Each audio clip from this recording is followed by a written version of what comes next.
Hello dear students, welcome to your biology classes. In today's session, we will be discussing on the topic our environment. So, what is environment is? The environment is nothing but the surrounding what we live in. So, it consists of some physical, chemical and the biotic factors.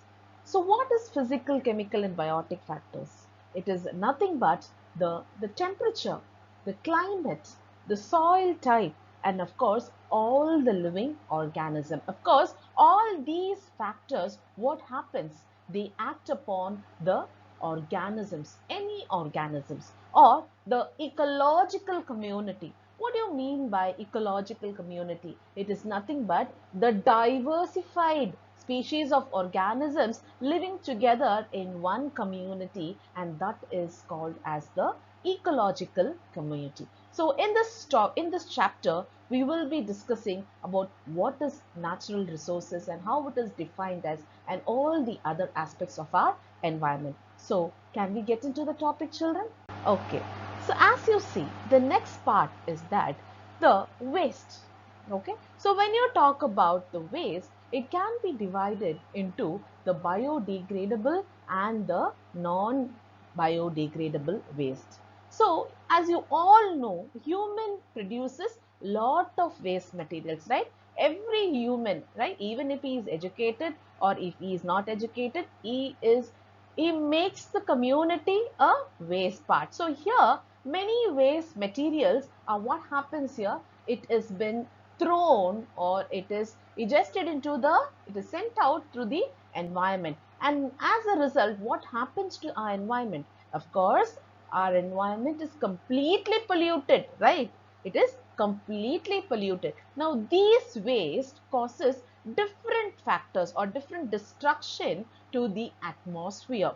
Especially in this session, I will be discussing about what are the different types of pollution. As you all know, you have already learned in your earlier classes, the waste, the man-made waste or the waste which is thrown by the man causes many pollution such as the pollution which takes place in the atmosphere. What I told you, it's nothing but the air pollution, right? And I don't know how many of us are taking in a good content of purified air. We hardly take in, right? Because of our selfish activities, the atmosphere is totally polluted.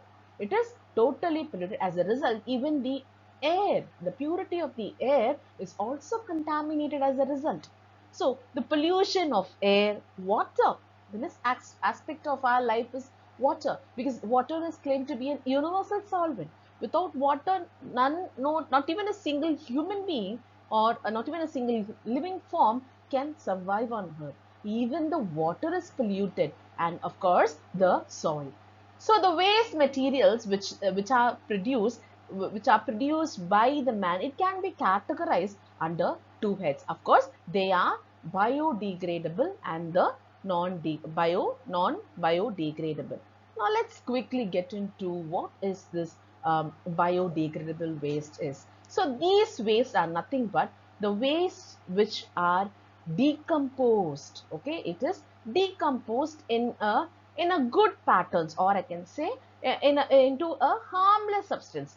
This decomposition is not going to cause any toxicity to our human being, okay, to our livelihood. So these which are decomposed, this biodegradable waste, they are decomposed in a good form or into a harmless substances with the help of all the living microorganisms.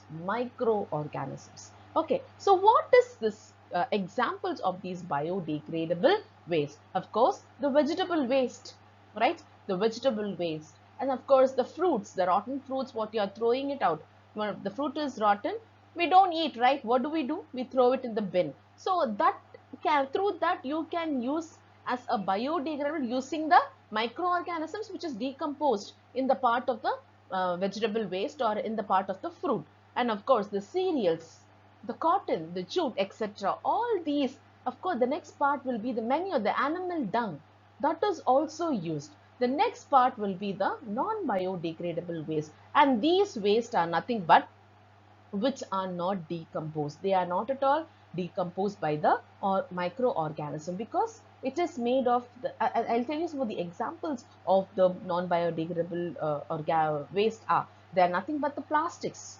Through plastics, what will happen? Microorganisms can't survive, but it is going to cause a toxicity to our environment. So I think if you go to any type of a tourist spot, or to any type of the beach, especially when you go to the Marina Beach or any beaches which you all are living, just go and see. If you just go and see, you can see number of plastics, n number of plastics are thrown by the people itself. So what will happen? This plastic is already contains some chemicals in it.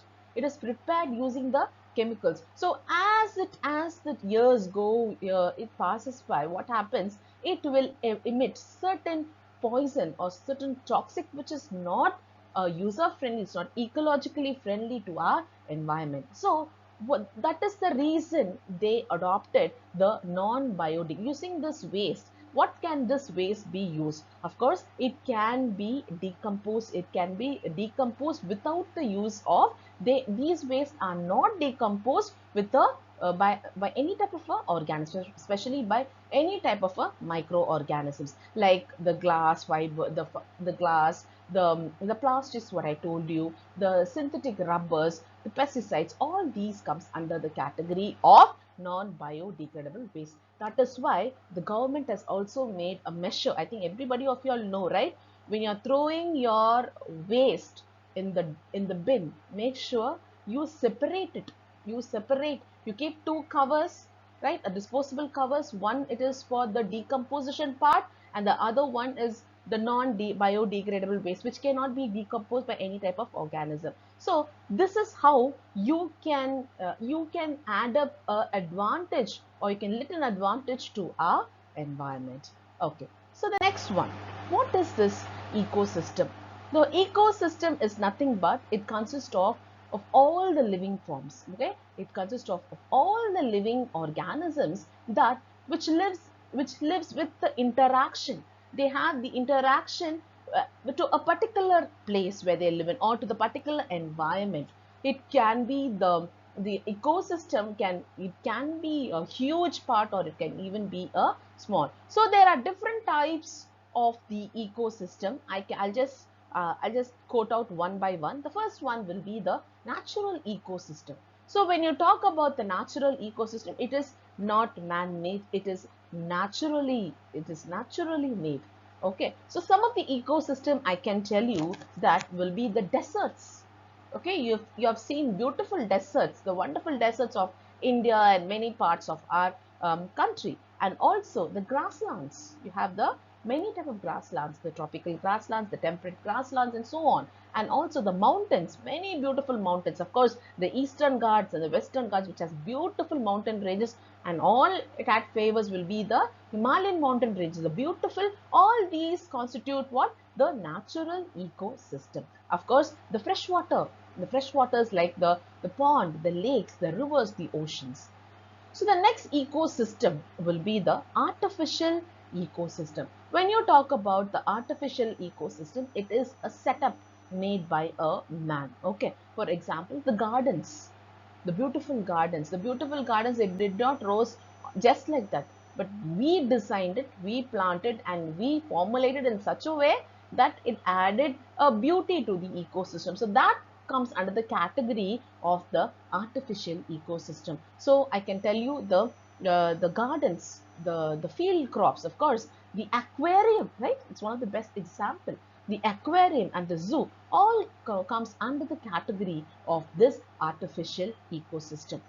Of course, the next part will be the components, as you can see in the figure there, the components of the ecosystem. So when you talk about the ecosystem, it can be divided under two heads. The first one will be the biotic, and the second one will be abiotic. So as the word bio means what?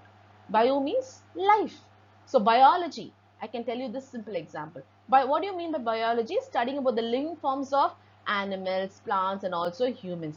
Same way, here the biotic is nothing but it is the components, that is the living components. It consists of the living components like the diverse plants and the different categories of animals, the microscopic and the macroscopic organisms. All these consist of the ecosystem. And of course, it also consists of this biotic factors. It also consists of the producers. What are producers are? Producers are the plants, because plants prepare their own food using the presence of sunlight, and hence the name called producers. Of course, the consumers, which depends, that is, it depends on something else, and of course the decomposers. Okay, so producers, as I told you, they are the beautiful green plants. Now these beautiful green plants, they produce their own food by the process of photosynthesis. So consumers, when you talk about consumers, the consumers are nothing but the herbivores. Okay, they get their food directly from the plants. And what do you mean by carnivores? Carnivores, what will happen? They will always indirectly depend upon, that is, these carnivores, which they always get their food indirectly from the plants. And they sometimes these omnivores are also there. They also get their food either directly or the indirectly from the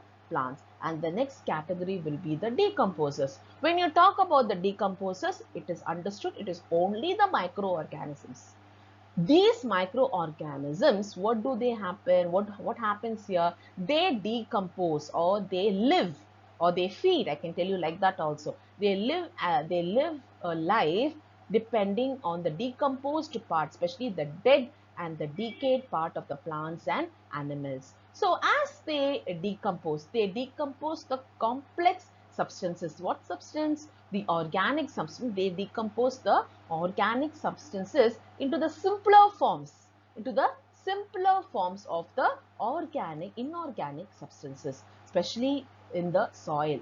Now that is used by whom? By our plants. It is used as a fertilizer by our plant. So the abiotic components. Now when you talk about the abiotic components, it is nothing but the components which are the non-living components. So when you talk about the non-living components, it is the air, water, soil, minerals and sunlight. You may all think we all depend on this, but that is not the biotic factors. It adds an ingredient to the biotic factors. So it is called as a abiotic factors. Now the next part will be the food chain.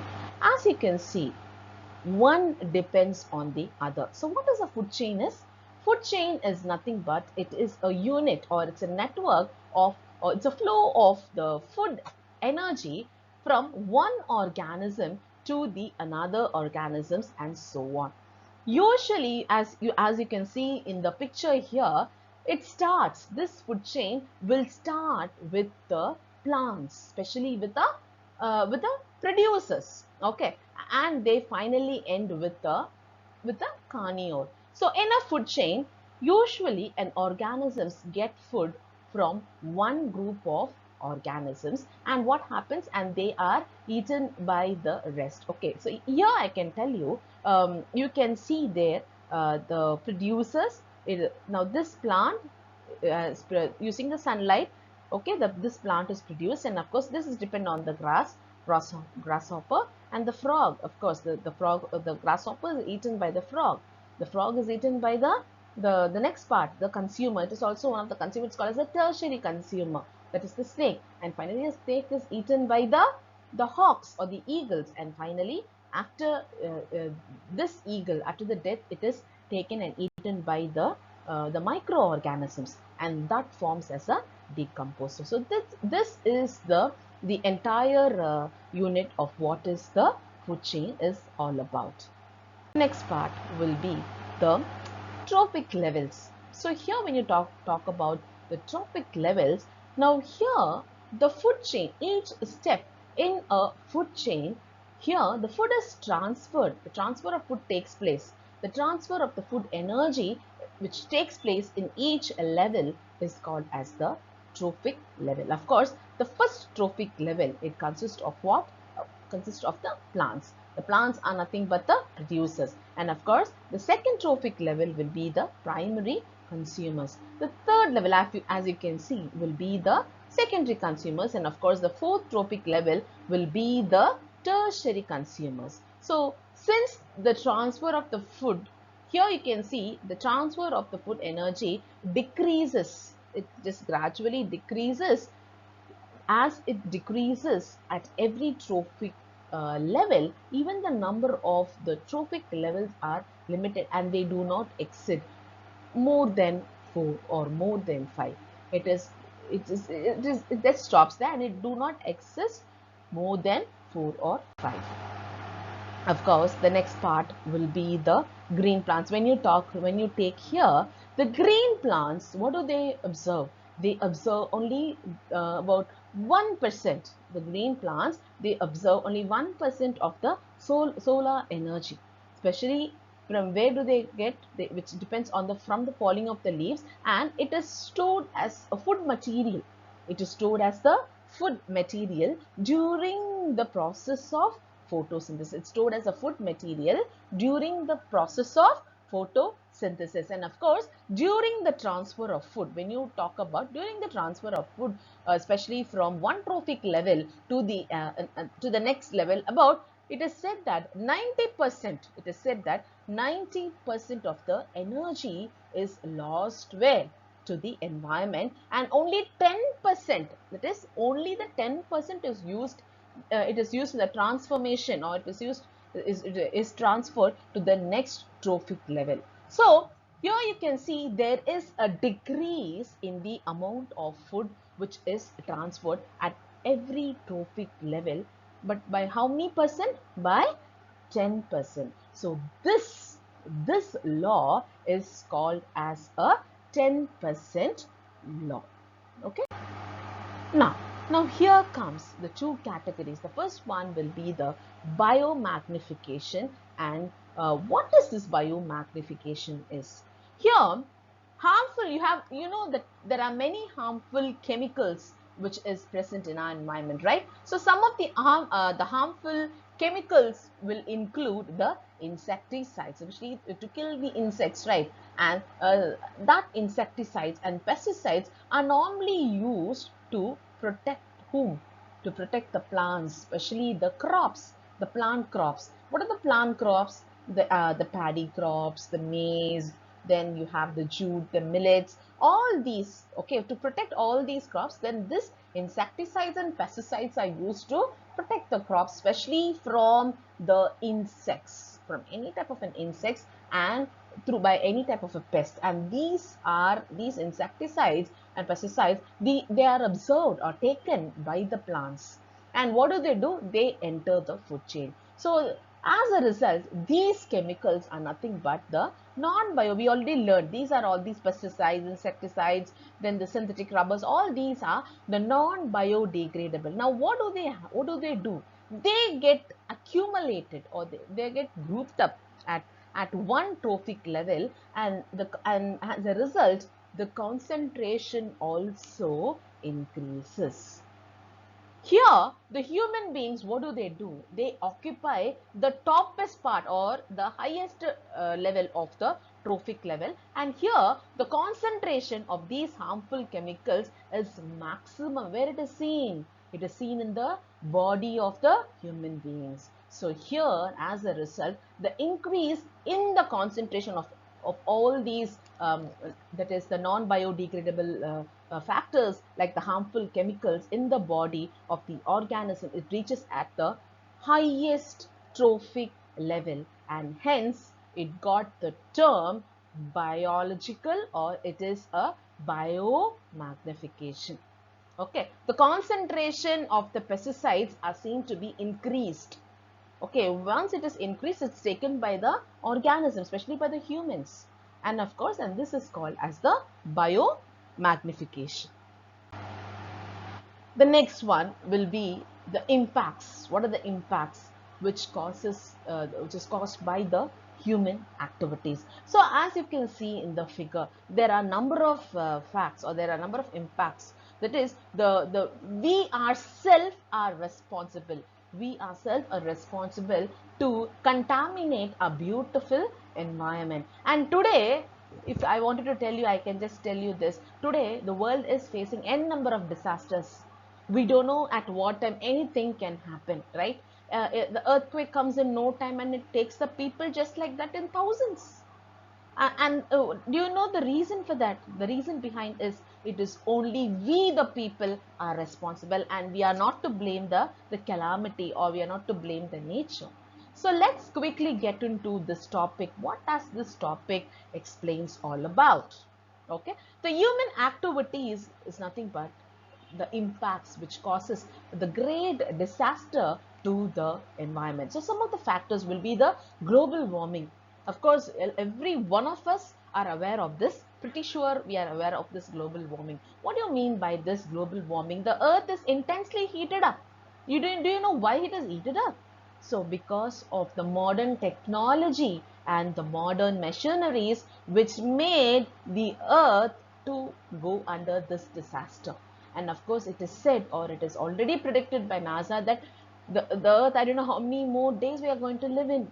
Okay. And if you just enter, if you just take the census, or we just calculate the statistical data of our country, or maybe the state what you are living in, just see, it is totally polluted, right? And especially when you take the too much consumption of air condition, right? The AC is what we are using. If you just take a one flat, I'm just telling you, one community gated flat, if you take, I think I can tell you, one gated community or one flat will have minimum of about 30 ACs, and just calculate it over the area of the entire city or entire state and the nation, you can see where we are, right? So what will happen? All these emissions, all these radiations, or all these heat waves, it is get absorbed by the atmosphere. The level of the atmosphere goes to and reaches to the level of the atmosphere. As a result, what happens? Already it is said, we already know there is a hole in the atmosphere, especially what is that called as the ozone layer. And today, even the diseases, I'm not talking about the viruses, the other common diseases, maybe you can just take it as a cancer. The cancer is just very common in our environment, right? Maybe it is the food patterns, or that is genetic inheritance. Let it be aside, but this also, the environment attitude, attributes also contribute to this disease. I'm telling you, right? So we ourselves responsible for all these desires. The next one, as I tell you, as I already informed in the starting of this session, the pollutions, the air, water, and land is totally polluted, and we don't know what rate we are going to go in another 10, 20, 10 or 20 years. Just imagine what are we going to contribute to our generation, and what are we going to give them? What impact are we going to give them? You children should understand all this. The next one will be the depletion of the resources. Wherever you go, you put the fan, you put the ACs, you put the light, and you don't switch it off. So what happens? The electricity is depleted. It's gradually it's depleting. So in one point in time, what will happen? Then we are going to get depletion of this resources also, the natural resources also. The next one will be the ozone depletion, which I already told you. Of course, the loss of the biodiversity. Biodiversity means it is plants, animals, human beings, and everybody. And of course, the next important factor will be the population. That is a main important factor. Okay, here the depletion, when you talk about the depletion of the ozone layer in the atmosphere. So ozone molecules, you must know that it consists of what? It consists of oxygen atoms. That is, it consists of 3 oxygen atoms. Okay, at a very higher stage, or at the very higher levels in the atmosphere, this radiation, the radiation, especially the ultraviolet radiation, splits, what happens? It splits some oxygen molecules also. Already in the atmosphere, you know, many type of gases are there. With that, you have even the oxygen, the carbon dioxide, the helium, the argon, all the gases are there. But here, especially here, what happens? It splits the oxygen molecules into, and what happens to the 3 oxygen atoms. And here, later what happens? this oxygen atom will combine itself. It will combine itself with the oxygen molecule to form ozone. And of course, you must know it is very highly poisonous. So the ozone layer, which you see in the atmosphere, now here what happens, which is the ozone layer, which is present in the higher category of the higher category or the higher level of the atmosphere. What happens? It protects the earth from the harmful radiations. What radiations? The ultraviolet radiation, especially from the sun. So here, this ultra radiation, it also causes certain disorders. Like I told you, I already discussed, it causes cancer, especially the skin cancer in the human beings. So here the layer is being damaged by what? By the technologies which we are using, especially the refrigerators, the ACs and all that, because it consists of a one chemical called the CFC. What is called as a CFC? The chlorofluorocarbons. Now this chlorofluorocarbons, it is normally used, or it is used in refrigerators as a coolant, right? As a coolant. It is used in refrigerators, then it is also used in the air condition and in fire extinguisher. So every day, literally, we are somehow in a poisonous level. We are standing in a poisonous level. That is, we need not expect for any calamity. We ourselves are responsible for all this disasters. And so the use of this CFC is now being reduced, and they are now, people are getting aware. But still, we are into the modern technology, and we cannot live without a refrigerator, or we cannot live without a AC. Now it's one of our member, that is, without that we can't survive. We always depend upon all these sources. So this one, if it is protected, it will reduce the ozone layer, and it will also prevent from many diseases. The next one will be the waste management. As I already told you, how are you going to manage your waste? That is the most important thing. So the household waste, when you talk about the household waste, it is the domestic waste, right? The household waste is normally called as the garbage. So some of the garbages is, they are always, they are biodegradable. They are biodegradable, and some are non-biodegradable, which we already saw in this earlier session, Now here, the garbage causes some pollutions like the air pollution, water pollution, and the soil. So it should be disposed. Which one? The waste part of ours should be disposed properly. So some of the method of the garbage disposal can be the landfills. Okay, it can be you can recycle it, and you can also, using that, you can production of biogas and manure. Then of course the vermicompost, preparation of the compost. Okay, the vermicompost, and also the sewage treatment, the incineration and the sewage, that is just burning the garbage into ashes, will be the incineration. Of course, treating the sewage water before it could gets emptified in the lakes or any natural resources. It should be emptified, it should be treated. Okay, treated from the microorganisms, so that it can be used for other purposes too. So this is how we are going to manage the waste. The next one will be the disposable, the incinerators. Just now I was just discussing about what are these incinerators. That is, the waste what we are using should be done, it should be disposed, or it should be cleared out in a scientific method. And of course, this method of waste disposal is called as the incineration. And here, this method, the method to be used will always depend upon how the waste is and what is the nature of the waste is. So some of the important modes of waste disposals will be the incineration. That is, they are burning it to ashes, I told you. So burning of these waste at a very high temperature, at a very high temperature. As a result, it forms into a ashes. and this is called as the incineration. And this process is carried out in a incinerator. It is in a incinerator. You can see in the picture. This is how the picture will look. Okay. Here it is used to destroy the household, the chemicals, the biological waste and anything. And of course the open dumping. It converts, or the conventional method. It is also one of the very good conventional method in which the solid particles or the solid waste, what do they do here? They are dumped in a particular area.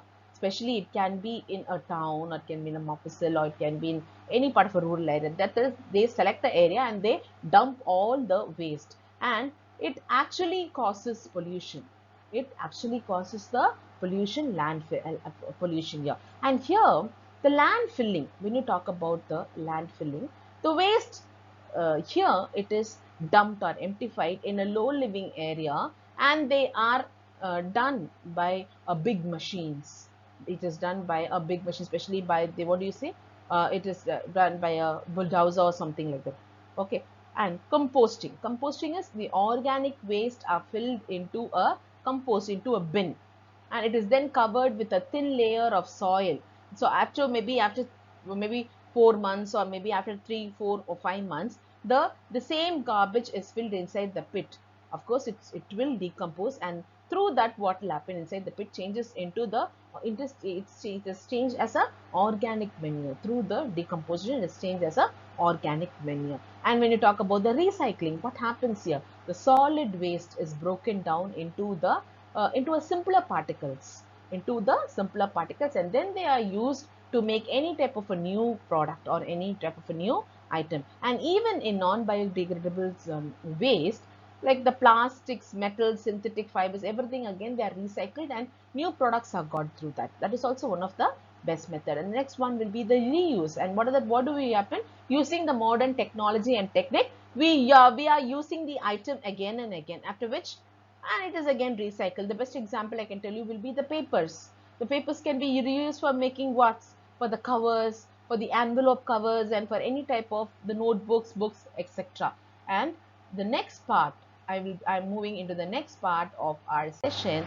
The last part will be the sewage treatment. So what is this sewage treatment is? So sewage is nothing but it's actually the wastewater which is emptified, or which is released, which is sent out from the houses, especially from the big industries, from the offices and from the hospitals. And what happens, it also includes the rainwater that runs down the street in a street, just like forcefully. So the water that washes off the road, especially from the rooftops, you already learned in water harvesting system, right, consists of many substances, many harmful substances.